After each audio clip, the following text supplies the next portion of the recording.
오늘은 맛보기로 그러면 요즘 유튜브 세상이니까 자, 삼기를 일단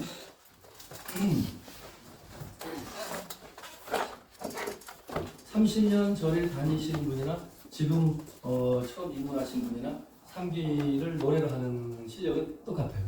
안 노래 안 노래 삼기 아무리 해도 그 실력. 자, 따라해 보십시오. 거룩한 부처님께 귀의합니다. 합장하고 거룩한 부처님께 귀의합니다. 거룩한 가르침에 귀의합니다. 거룩한 가르침에 귀의합니다. 거룩한 승가에 귀의합니다. 거룩한 승가에 귀의합니다. 저는 이렇게 할 거예요. 대한민국 모든 사찰에서 공통으로 만들어져 있는 찬물과 가사는 거룩한 승가를 안 하고 거룩한 스님들께 귀의합니다. 그럽니다. 거룩한 앞에 빼면 부처님께 귀의합니다. 가르침에 귀의합니다. 스님들께 귀의합니다. 이렇게 간단해요. 근데 이제 스님이 아니고 상가에 샹가에 귀의한다는데 인도 말이다 보니까 한문으로 승가. 스님들은 승가대학 그러거든요. 인도 말입니다. 샹가. 그러면 스님 출가한 비구, 남자 스님 비구, 여자 스님은 들어보셨죠? 그리고 제가 신자, 신도님들, 남성 신도를 우리 불교에서는 한국식으로는 거사님 또는 처사님 같은 뜻입니다. 어떤 분은 거사님이라고 하면 더 높여 불러주는 것 같고 처사님 그러면 한수 조금 낮춰보는 것 같은데 아니 같은 뜻이에요. 머무를 쳤자 거주지할 때 머무를 거자거든요. 같은 뜻이에요. 근데 우리가 거사님 그러면 좀 높임말을 갖고 처사님 그러면 좀 낮은 것 같은 느낌이 있는데 뜻은 같습니다. 한국에서는 남자 신도는 거사님, 처사님, 여자 신도님은 뭐죠? 보살님 그래요. 그래서 처음에 저리 오면 내가 무당 많지 않은데 어디 무당집에 가면 보살 그러는데 왜 내가 보살이야 이러는데 이게 독특한 한국말의 그 여성 신도를 부르는 호칭이에요. 교회처럼 신자님, 뭐 자매님 간단하면 좋은데 인도의 그 여성 신도를 우반이라고 해요. 어서 오세요. 문을 여십시오. 어서 오시오. 여기다 보시면 따라 오셨네. 그래서 여성 신도를 우반이 따라하세요. 우반이. 네, 남성 신도를 우바세. 그걸 중국의 한문으로 번역하면 청신사가 돼요. 우리 신사 숙녀 여러분 그러죠. 신사, 청신사인데 청자 말을 청자를 떼서 우리는 보통 일반 사회에서는 신사 숙녀 여러분 이러죠. 그 숙녀가 우바세에 해당되는 거죠. 그러니까 맑은 여인, 청정하고 깨끗한 남자, 깨끗한 여자 이런 뜻이에요. 그래서 청신사, 청신여라고 중국에서 한문으로 번역하는데 우리도 그대로 사용도 하지만 한국은 특별하게도 신라시대 이후에 깐난 아기부터 모든 여자, 여성은 다 보살이라고 호칭을 해요. 관세음보살처럼. 근데 그 나중에 공부해보면 이해가 됩니다. 아, 불교에서는 모든 사람을 부처님으로 보는 거예요. 근본적으로는. 교회에서는 인간은 죄를 짓고 원죄설을 주장하는데 불교에서는 원죄설은 없어요. 오로지 어떻게 보면 그 맹자의 성선설하고 가까울 수 있어요. 맹자가 인간은 본래 선하다고 했고 또 누구는 성악설 주장했죠. 누가 그랬죠? 순자가 성악설. 인간은 원시 원죄랑 비슷해요. 원래 악한 존재야. 그 어떤 학습이나 교육을 통해서 선한 방향으로 나중에 이제 선의 정점이 성자가 되는 거예요. 착한 선의 정점이 성자인 거고 그 악한 악자의 악의 마지막 요즘 말하면 꼴통 최악의 악인이 이제 그 악인이 되는 거죠. 불교에서는 인간은 본래 다 부처님 마음이다라고 근본을 그렇게 규정을 해요. 지금 처음부터 엄청 들어가네 제가 공부가. 인간은 본래 부처님의 마음을 가진 존재다. 그런데 어쩌고 저쩌고 수억만 년을 유래하는 과정 속에서 생물학적인 DNA 말고 또 다른 수많은 윤회를 하는 속에서 인간의 눈에 보이는 건 아니에요. 바람이 안 보여도 깃발이 펄럭거리고 바람이 있다고 아는 것처럼 없어서 바람이 안 보이는 것이 아닌 것처럼 우리 인간의 마음도 분명히 존재한다 이거지 이제. 근데 이제 나중에 하나하나 공부하겠지만은 보이는 모든 물질적인 거든 정신적인 거든 이 불교에서는 없을 무자, 필 공자, 공으로 일단 얘기해요. 거기서 이제 엄청 여러분이 나중에 이제 불교 공부 깊이 들어가면서 어려워해요. 없다고요? 그 마음도 없는 거잖아요. 정신이 없다 했으니까. 반야신경이 그래요? 마음도 없네. 근데 뭐 참나를 왜 찾아요? 내가 없잖아. 나라는 근본이 없다고 해놓고 뭐 또 찾으려 하는 게 뭘까 하고 혼선이 오는데 그거는 이제 시간이 지나면서 차츰 이제 말씀을 해 드릴 겁니다. 아무튼 우리 인간은 본래 불교에서는 부처라는 게 다른 말이 아니고 달리 말하면 온전한 전 인격자로 보는 거죠. 완전한 착한 성자 선이 완성된 상태를 불교에서는 독특한 용어로 부처불자 부처라고 하는 거죠. 인도 사람들은 그걸 붓다라고 부르는데 석가열의 붓다. 우리는 인도 말이니까 중국에서 불타라고 한문으로 음으로 적고 우리 말로 부처, 뭐 부처님. 부처님 뭔데? 깨달을 각자 사람인자 각인 깨달은 사람이라는 뜻이에요.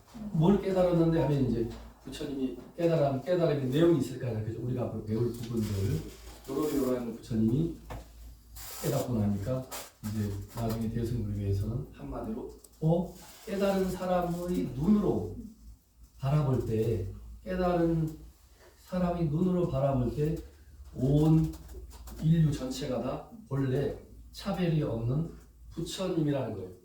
근데 우리는 그걸 인정을 못해요. 나는 질투도 많고 시기도 많고 하루에 12번 마음도 변하고 이렇게 울그락불그락 하고 나는 부처가 아니고 성자도 아니고 완전 완전체로서의 내 마음이 그렇게 청정하고 낮이나 밤이나 찰나찰나 그걸 청정한 그 상태가 아닌데 왜 나를 부처로 규정할까? 우리를 못 받아들이잖아, 그죠?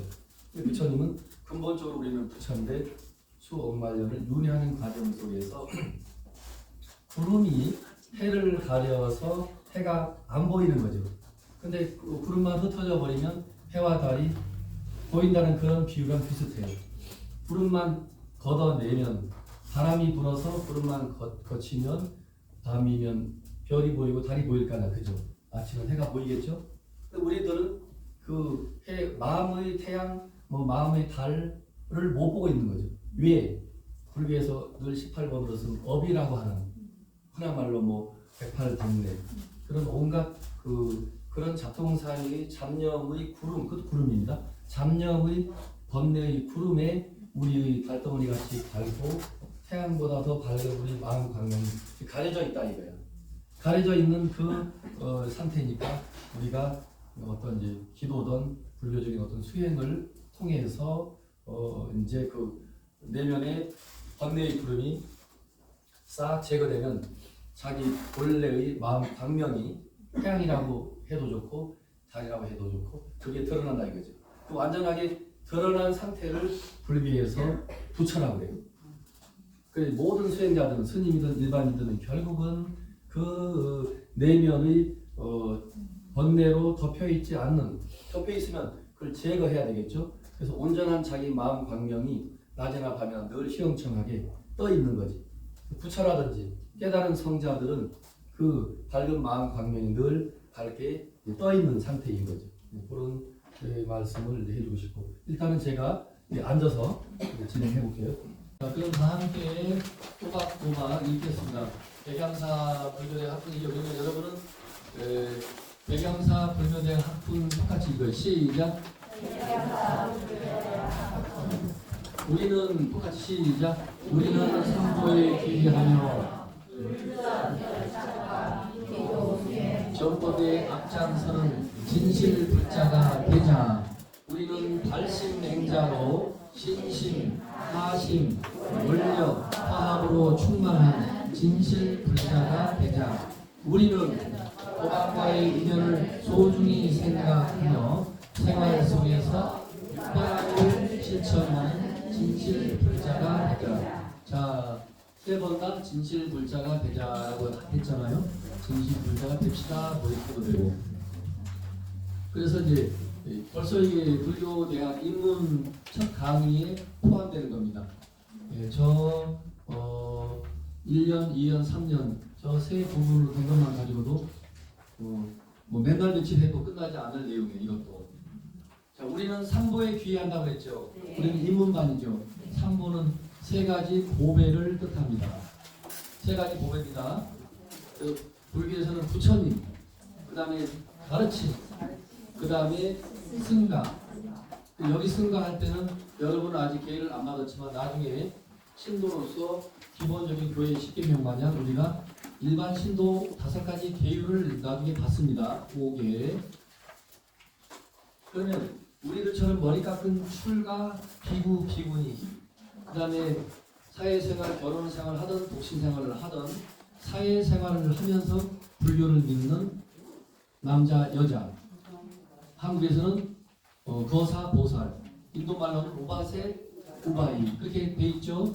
그러면 다시 정리하면 출가, 비구, 비구니 인도식으로 또 제가 사회생활하는 우바세, 우바이 요 네 종류 네 부류를 자 따라하세요. 사부대중. 사부대중. 많이 들어봤죠? 네 기빈 여러분 보통 사회에서는 그러잖아요. 절에서는 사부대중이라 합니다. 그러면 출가 자 따라하세요. 출가 이중. 출가 이중. 제가 이중. 제가 이중. 중은 그 대중할 때 무리 중자입니다. 출가의 남자 여자의 두 무리 중자입니다. 대중중 중자. 또 제가 이중하는 여성 신도, 남성 신도를 제가 이중이라는데 불교 용어로는 우바세 남자, 우바이 여자. 그런데 한국에서는 거사님, 보살님 이렇게 말한다고 그랬죠? 네. 그러면 한국에서는 제가 불자하면 보살님, 거사님이 제가 이중이 되는 거고 저희 같은 머리 깎은 출가 수행스는 출가 이중이 되는 거죠. 여자 스님 비구니, 남자 스님 비구. 그렇게 돼 있고 그래서 그 삼보할 때 중승자 승보에 해당되는 것은 우리는 참불가에서는 거룩한 부처 거룩한 스님들께 귀의합니다라고 우리가 쉽게 번역했지만 원래 부처님 당시의 온전한 뜻을 담아서 해석한다면 스님만 들어가면 안 되는 거예요. 제가 불자도 같이 들어가야 돼요. 이해되셨죠? 제가 이중 출가 이중을 합쳐놓은 것을 사부대중이라고 그 사부대중의 구성원을 인도말로 자 따라하십니다. 샹가, 샹가. 화합대중. 화합대중. 그 인도말 샹가라는 말이 한문으로 뜻을 번역하면 그냥 대중이 아니고 화합대중이라는 거예요. 풍도사 가면 일주문의 오른쪽에 이 화합대중의 뜻을 잘 살려서 두 개의 석주 돌 기둥에다가 이렇게 써 있어요. 이성 동거 필수 하모. 이성 동거 여러분 안 외워도 됩니다. 시험에 안 나오니까. 방포 원정 상요 청규. 스님 이렇게 하니까 뭐 많이 아는 것 같죠? 스님들은 다 아는 거예요. 통도사에 있으니까. 이게 화합 대중을 또 다른 한문식 표현으로 멋진 그 글로 지어놓은 거죠. 이성동고 동서남북 팔도 전라도 경상도 강원도 제주도 팔도에서 모인 사람들 이성 김씨 박씨 성이 다르죠. 그러니까 성이 각각 다른 사람들이 통도사에 1000명이 모여서 살면 반드시 규칙 그런 것이 없으면 그리고 화합하지 않으면 단 하루도 같이 못 살아요. 찢고 꼭 싸워야 될 거 아니야. 필수 화목이야. 화목이 절집안에서는 이 화합 승가니까 첫째도 화합, 둘째도 화합인데 화목해야 되니까 수백 가지 각각의 성을 가진 사람들이 출가해서 모여 사는 집단이니 이성도 동거 이성이 수백 가지 성들을 가진 사람들이 함께 머물러서 살아가니 반드시 화목할 것. 방포 원정 상요 청교. 방포는 이걸 말 도포자락. 이게 도포자락을 방포라고 그래요. 그 동서 사방 팔방할 때 그 모방자에 이 포가 이제 이게 용포할 때는 포인데 방포. 머리 우리가 다 깎고 놓으면 동그랗죠. 앞뒤 짱구가 해도 다 동그랗다고 표현하죠. 원정은 이 머리 삭발한 둥근 머리를 표현해요. 둥근 삭발한 머리에 이 도포자락 장삼을 걸치고 있는 이런 생활을 하는 이 속에서는 반드시 일반 사회로 말하면 규칙, 회사에도 사규가 있죠, 그죠? 절에서는 그걸 자 따라하십니다. 청규, 청규라고 해요. 맑은 규칙, 청정한 규칙. 회사에는 사규라 하는데 이런 규칙을 이제 가지고 있어요. 그래서 그렇게 일주문에 딱 돌 기둥에 새겨놨어요. 두 개의 기둥이. 이성동구 동구 필수하고 반포 원정 삼요 청규. 삼보의 불법성 삼보의 부처님과 부처님의 가르침이면 팔만대장경이지, 그죠? 그래서 그 팔만대장경 부처님 말씀, 진리의 말씀은 이 세상에 다이아몬드도 있고 좋은 집도 있고 보배스러운 보배가 다 주관적인 거니까 여러분들이 생각하기 나름이죠. 나는 이걸 최고의 보배로 생각할 거야. 나는 다이아몬드라고 해도 나는 싫어. 다 필요 없고 내 남편이 최고의 보배야. 그죠? 내 부인이 최고의 보배야. 아니 내 자녀가 최고의 나의 보배야라고 할 수 있겠지. 그죠? 그런데 그걸 다 떠나서 우리 불교에서는 부처님을 이 지구상에서 스승 중에 최고의 스승으로, 그래서 보배 중에 최고의 보배로 우리는 여긴다는 거예요. 생각한다는 거예요. 그래서 첫째는 부처님을 보배로, 불보, 부처님의 팔만대장경을 가르침을 또 보배로, 그 다음에 부처님과 부처님 가르침 경전을 의지해서 모인 집단을 아까 승가라고 그랬죠. 화합대중이라고 그랬죠. 사부대중이라고 그랬죠. 그 사부대중, 그냥 일반의 친목 모임도 있고 뭐 여러분 각 대학 동기 모임도 있고 회사 모임도 있고 우리 인간이 2명 이상 살면 다 조직이 있고 모임들이 있는데 이 세상에 수억만 가지 조직 모임이 많겠지만 이 부처님과 부처님 가르침을 그 두 가지를 기반으로 해서 우리는 사부대중이 구성되어 있고 그렇게 구성되어 있다 이거예요. 그런 구성된 조직이야말로 이 세상에 어떤 조직보다 가장 보배스러운 조직이라는 거죠. 이해되셨죠? 그래서 보배보자를 써서 불보, 법보 그래. 법은 이때 법법자는 이때는 진리를 뜻해요. 그다음에 승보하면은 아까 말한 대로 중주 깎아리고 이 스님만 포함하는 게 아니고 사부대중을 다 포함해서 승보를 한다.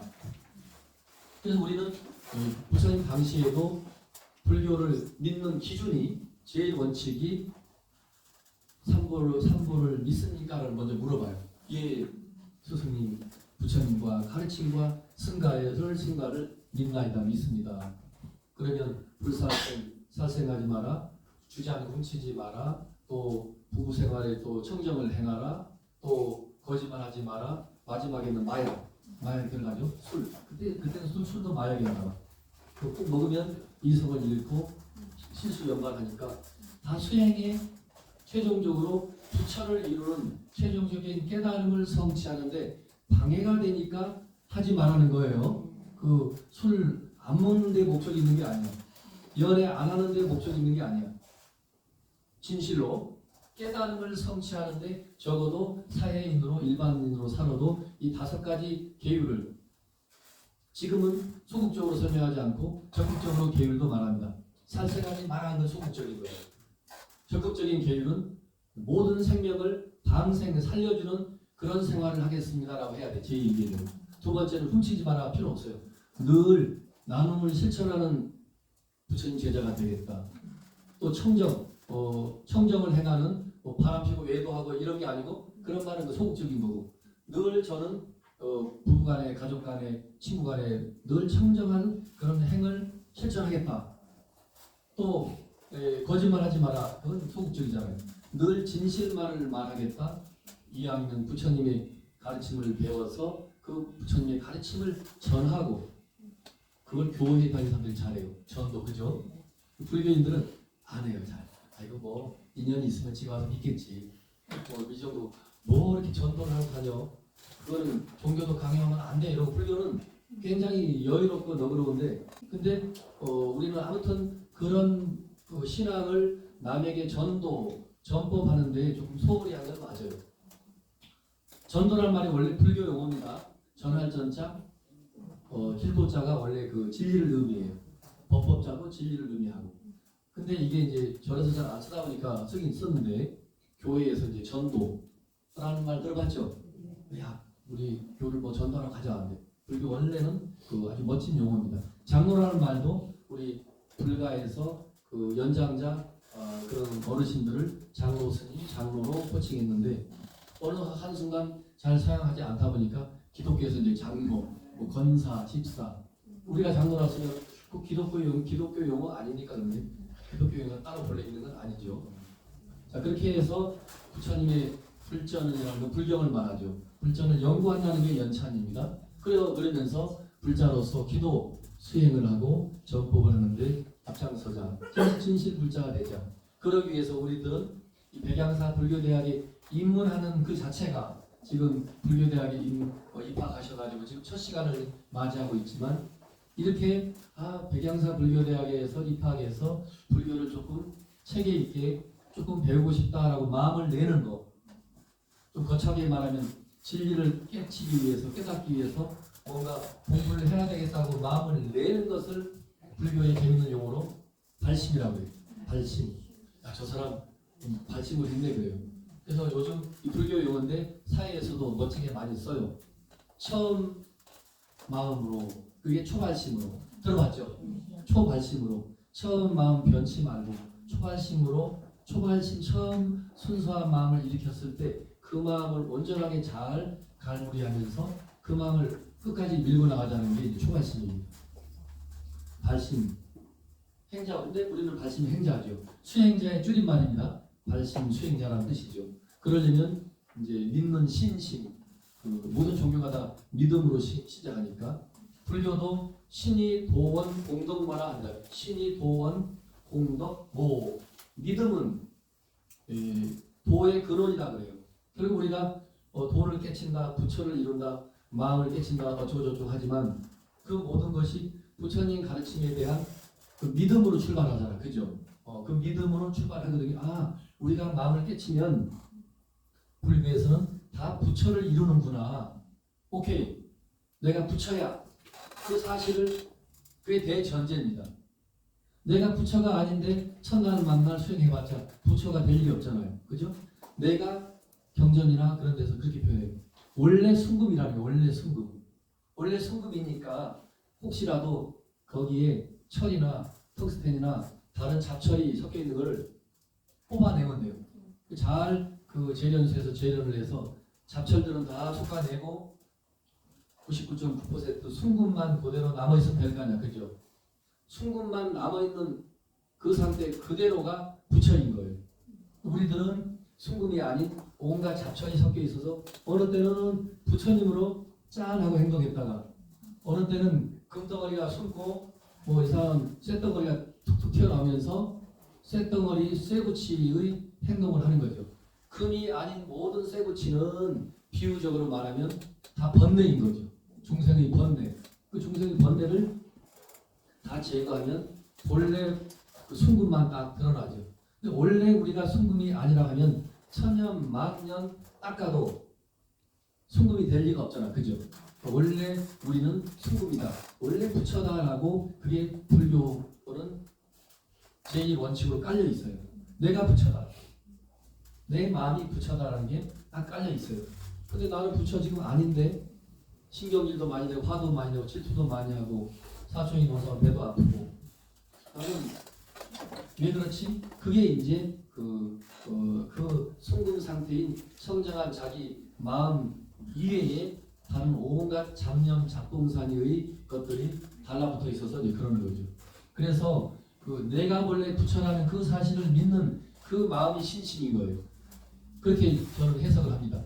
내가 부처라는 그 사실을 부처님 가르침을 믿고 부처님이 그러셨어. 우리는 본래 다 순금이야. 우리는 본래 부처님이야. 우리는 본래가 부처님 생명이야. 그걸 무조건 대긍정적으로 믿어야 돼요. 대긍정. 나는 원래 부처야.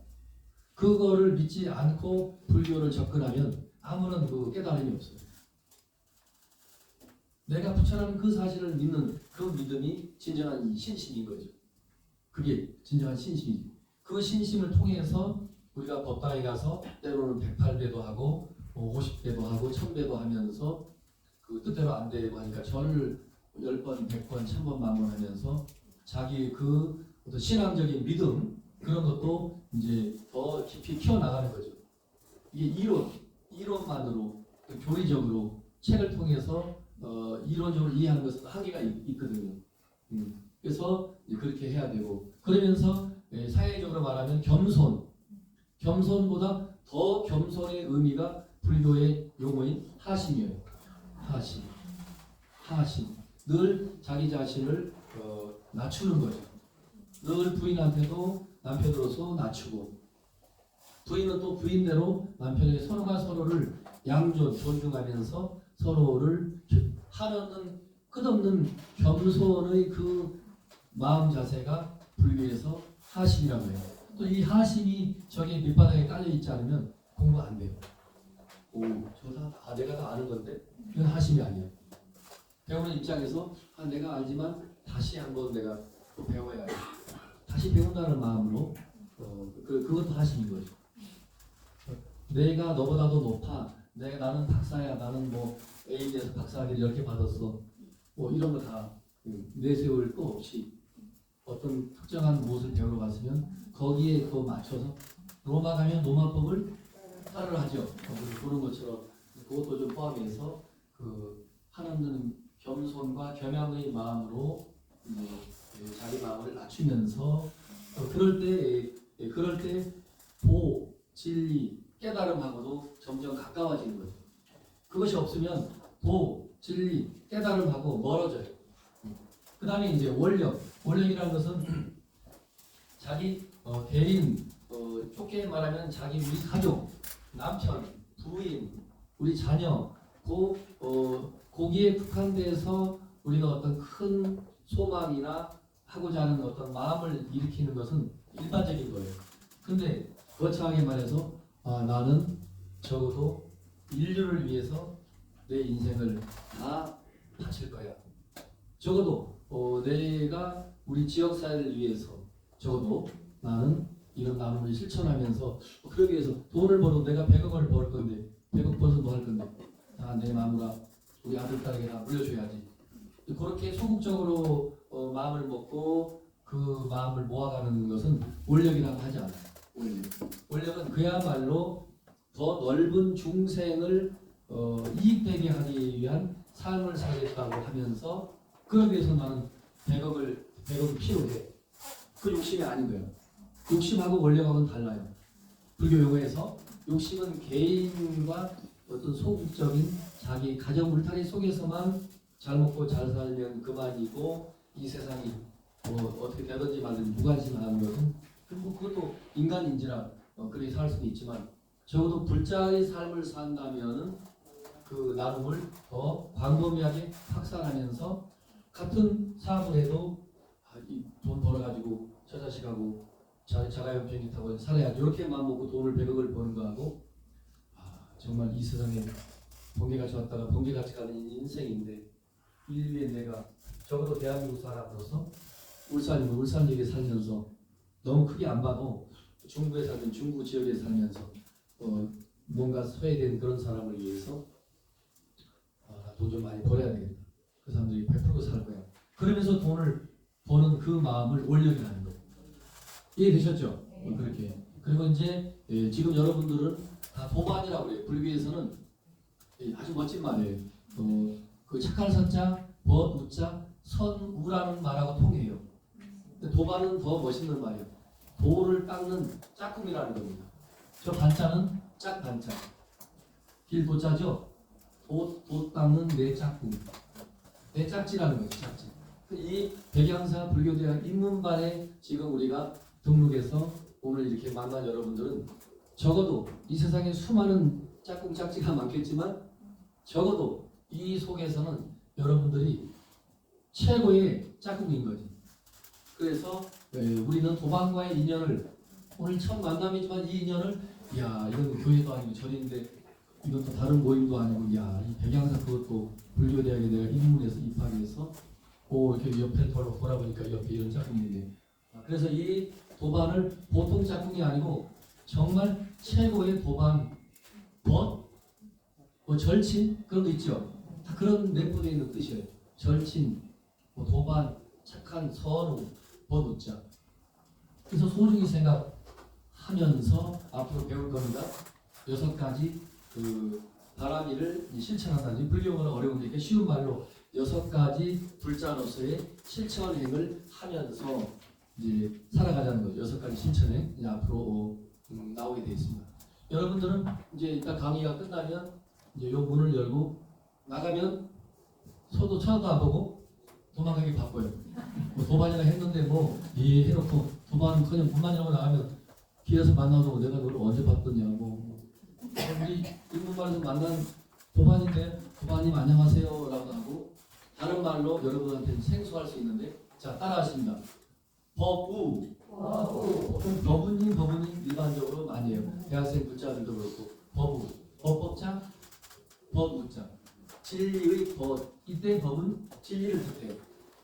법우 법법 법우 진리의 법 도반도 길도자가 진리니까 반은 짝반자니까 역시 진리의 법 보통 길에서 만나요. 우리 대경서 인문반 도반님 해도 되고 법우님 해도 되고 같이 사용해도 무방합니다. 도반님 해도 법우님 해도 되고 서로 이제 문자 주고받을 때도 영이야 순이 하지 말고 법우님 이렇게 하면 서로가 뭔가 더 좋지 않을까 그렇게 그래서 이것만 가지고 벌써 이렇게 해도 시간이 이렇게 가잖아요. 자 여기 봅시다. 자 사찰 스님들에 대한 호칭인데 그 고승에 대한 호칭이 있죠. 읽어보세요. 시작.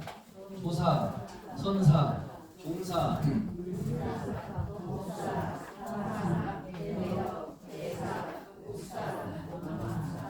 그거 많죠. 이렇게 이게 이제 처음만 여러분 생소하시지 어려운 건 아닙니다. 한문이니까 조사라는 거는 그야말로 조부님 하듯이 그거 할아버지 조자거든요. 근데 이제 중국 나중에 이제 조금씩 제가 알려드리겠지만 중국 불교에 오면서 새롭게 만들어진 불교가 자 따라하세요. 조사 불교. 불교는 부처님 불교지 조사 불교가 있냐 하잖아요.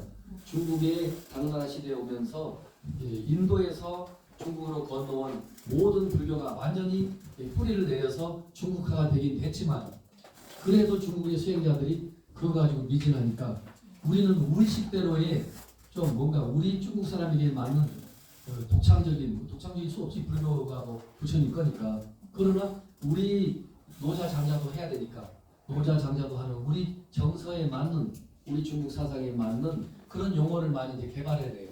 그래서 만드는 게 그 장자에도 나오는 대종사라는 말처럼 들어보셨죠? 장자에 대종사 편이 있거든요. 불교로 말하면 부처님이라는 뜻이에요. 대종사. 그게 바로 조사라는 뜻이에요. 그래서 조사 불교 시대가 우리나라 삼국 시대부터 중국 당나라의 시대에 이제 서기 600년 하반기부터 해서 700년 약 800년대까지 이어집니다. 조사 불교. 그래서 나중에 어마어마한 중국 전체뿐만 아니라 이 동아시아 전체를 이 조사 불교 다른 말로 하면 참선 불교를 말해요. 참선은 들어봤죠? 참선 불교이면서 그 참선을 지도하는 위대한 큰 스님을 중국 사람들이 뭘 한다고요? 조사. 다른 말로 하면 대종사. 우리나라에서는 지금 이제 나이 70이 넘고 출가한 지 45년이 넘으면 조계종에서는 대종사의 그것도 직책이라 할까 직급을 줘요. 저 같은 경우는 이제 70이 안 됐으니까 아직은 종사야. 지금 총무 원장도 종사야. 35년 출가한 지 30년부터 그 이상은 다 종사인 거예요. 나이 70이 안 됐어요. 70이 넘으면 이제 출가한 지 45년이 되고 나이 70이 넘으면 대종사의 자격증을 줘요. 그러면 이 옷도 다 풀리고 다 우리가 가지고 있는 지팡이라든지 여러분 먼지 털기라 하는데 그 총체라 해가지고 어떤 권위의 상징 같은 거 그런 것도 다 주고 그래요. 그 총체랍니다. 총체. 자, 근데 이제 선사는 참선을 전문으로 하는 스님을 선사라고 해요. 그 다음에 종사는 지금 제가 말씀드린 대로 일반적으로 조계종에서는 출가한 지 30년 이상이 되면 다 종사가 됩니다. 아셨죠? 그래서 직급으로 말하면 이 지금 백양사 주지스님도 종사고 총무원장도 종사고 급으로 말하면 다 1급이야. 1급. 그러니까 뭐 별거 아닌 것 같지만 우리 조계종의 그 어떤 유계 질서 속에서 지금 나이 70만 안 됐을 뿐이지 제가 더 올라갈 자리가 없는 거죠. 1급 종사 스님으로는 있는 거예요. 저처럼 출가한 지 30년 이상이 됐으면 그 이상짜리 70 이하짜리는 다 종사의 호칭을 가지고 사역을 해요. 율사는 이제 그 계율, 특별히 뭐 파마늘도 안 먹는다, 고기도 안 먹는다. 근데 이것도 분명히 이제 불교 입문반에게 확실한 정보를 드려야 되니까 부처님 원래 계율에는 부처님은 음식을 안 가렸어요. 하루에 한 끼를 이 밥그릇을 이렇게 들고 마을에 내려가서 7집을 가요. 7집. 그 마을 사람들도 먹고 살아야 되잖아. 근데 스님들이 떼거지로 몰려와서 밥을 빌어 가면 그 당시 인도 풍습에 다 베풀고 수행자들에게 꼭 우리 스님이 아니라 해도 수행자들에게 음식을 주는 풍습이 인도는 뿌리가 깊은데 그건 부담주니까 하루에 7집을 거쳐서 주는 음식을 가지고 와서 똑같이 나눠 먹어요. 그러니까 소고기를 일본은 소고기를 안 먹지만 돼지고기든 닭고기든 뭐 생선이든 무슨 뭐 토끼고기든 뭐 참새고기든 예를 들면 챙겨주면 감사합니다 하고 받아와야 되지. 나는 채식주의자 그런 거 안 먹어. 여기 참새고기 좀 구워봐. 나는 그런 거 싫어. 나는 뭐 저기 시금치만 먹을 거야. 아니 얻어먹는 주제. 예를 들면 얻어먹는 주제 뭘 이렇게 가리는 게 많으면 제가 붙잡아서도 성질나게 꿀밤 주고 싶죠. 스님 수행자라 내가 베풀고 있는데 뭐 그렇게 입이 까다롭습니까? 잡수세요. 뭐 이래 될 거 아니야. 부처님은 원칙적으로 음식을 안 가렸어. 다만 살생을 금했으므로 직접 먹고 싶다고 사냥을 하거나 그 물고기를 잡거나 그러지는 마라. 이미 시장에 파는 거 물고기든 죽은 거 그렇죠? 그런 거 또 얻어먹으니까 주는 대로 먹는 거지 이것저것 가리지 않았는데 이게 중국으로 불교가 오면서 중국 도교하고 토속신앙과 이게 서로가 경쟁을 하면서 외대 종교가 들어왔는데 초창기에 스님들이 음식을 다 먹어요.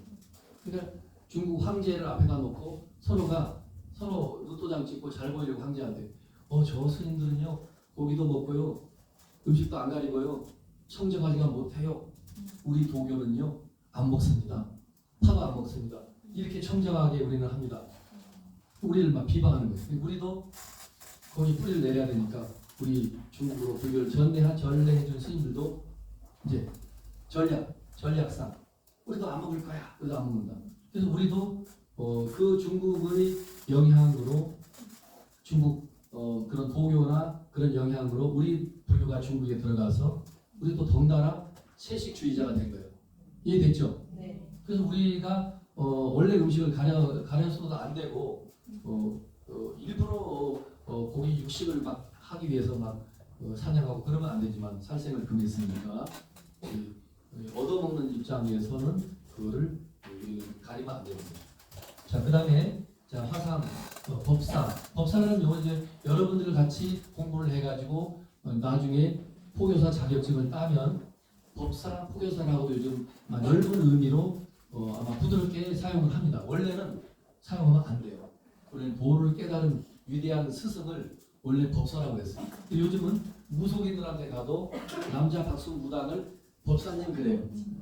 들어봤죠? 네. 그리고 또 여자 무당은 보살님 그러고 그래서 불교를 전혀 맛을 못 보고 하신 분들은 헷갈리는 거야. 무당도 보살이라고 그러고 절에 가니까 다 여자는 보살이라고 그러고 이상하다. 그리고 또 스님들도 법사를 하는데 남자 박수 무당도 법사를 하니까 법사가 도대체 여기 법사였는데 다 불교의 용어를 갖다가 자기들이 좋은 뜻으로 써먹는 거예요. 써먹는데 우리가 뭐 쓰지 말을 수 없고. 자, 화상은 이제 10년 이상, 15년 이상 중노를 한 사람을 중국 사람들이 화상이라고도 표현했어요. 자, 저를 보세요. 이 화상 이러죠. 그때는 이제 그 그림 한자 얼굴 상자입니다. 모양상. 아이고 이 화상아 이럴 때 이 화한 한자가 아니야. 이거는 이제 불교적으로 대덕도 이름 그대로 덕이 높은 스님. 그 다음에 이제 대사는 흔하게 뭐 원효 대사 그죠? 뭐 의상 대사 많이 썼는데 이제 조선 시대 오면서 그 유생들이 그래도 스님들을 그 조선 500년 동안 불교를 완전히 죽여놓다시피 한 거거든. 이성계가 나라는 세웠지만 개인적으로 무학대사를 왕사로 섬겼지만 나라 전체는 불교의 성리학으로 나라를 정치 이념이든 모든 교육 이념을 성리학으로 끌고 갔고 불교는 타락했어. 그래서 불교는 냈다. 이제 쳐내는 거죠. 500년 동안 불교는 그야말로 없는 거랑 마찬가지예요. 그런데 그래도 유생들이 스님이 지나가면 어이 대사 뭐 어디 가시나 뭐 이러고 그나마 좀 존칭해 주는 거지. 약간 비아냥거리면서 원래의 대사의 의미는 큰 스님이라는 뜻입니다. 맞죠? 큰 대자 스승 사자니까. 국사는 설명할 거 없고 나라의 스승을 그 왕조 시대에는 봉건 시대에는 꼭 국사가 있어요. 러시아 같은 나라도 국사가 있었지 봉건 시대에. 왕사는 국사랑은 좀 격이 낮아요. 오로지 그 임금님의 개인 스승을 왕사라고 그래요. 국사는 한 나라의 스승이니까 굉장한 거지.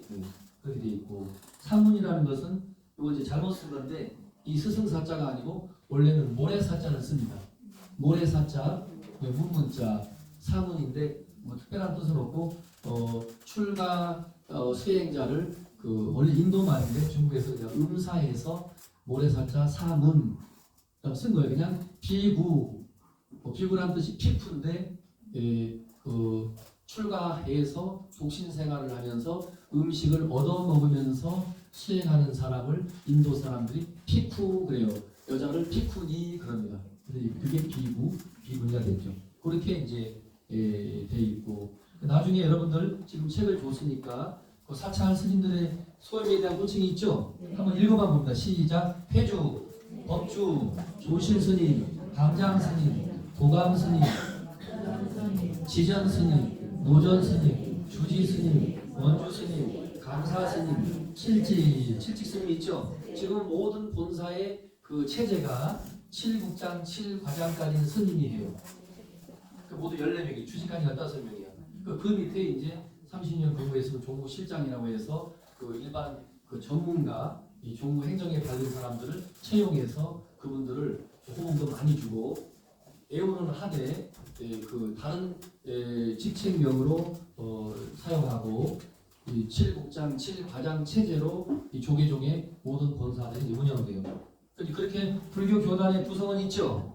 복까지 읽어봅니다. 시작. 비구, 비구니, 사민, 사민니, 식차마나, 우바세, 우바이, 사부대종 하면 비구, 비구니, 우바세, 우바이를 합친 모두를 말한다 이랬죠. 그 이제 선원대중까지 한번 쭉 읽어봅니다. 시작.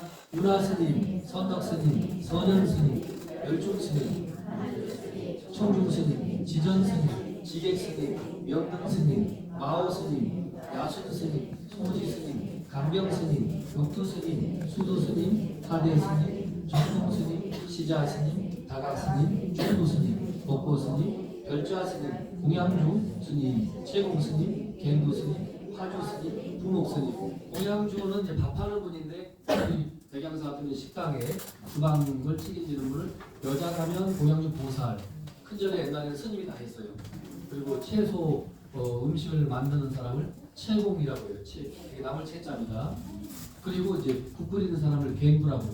이게 전부 불교 중국으로부터 전해 내려온 우리 불교 고유의 사찰 스님들의 직책 이름이에요. 이런 이름도 우리가 불교에 입문했으니까 이런 용어에 대해서도 여러분이 이제 좀 익숙해져야 되거든요. 오늘은 이 정도로 해서 실제 들어가지는 않고 그냥 이 바깥에서만 빙빙 돌다가 이렇게 한번 오늘 맞춰봅니다. 여러분 수고했습니다.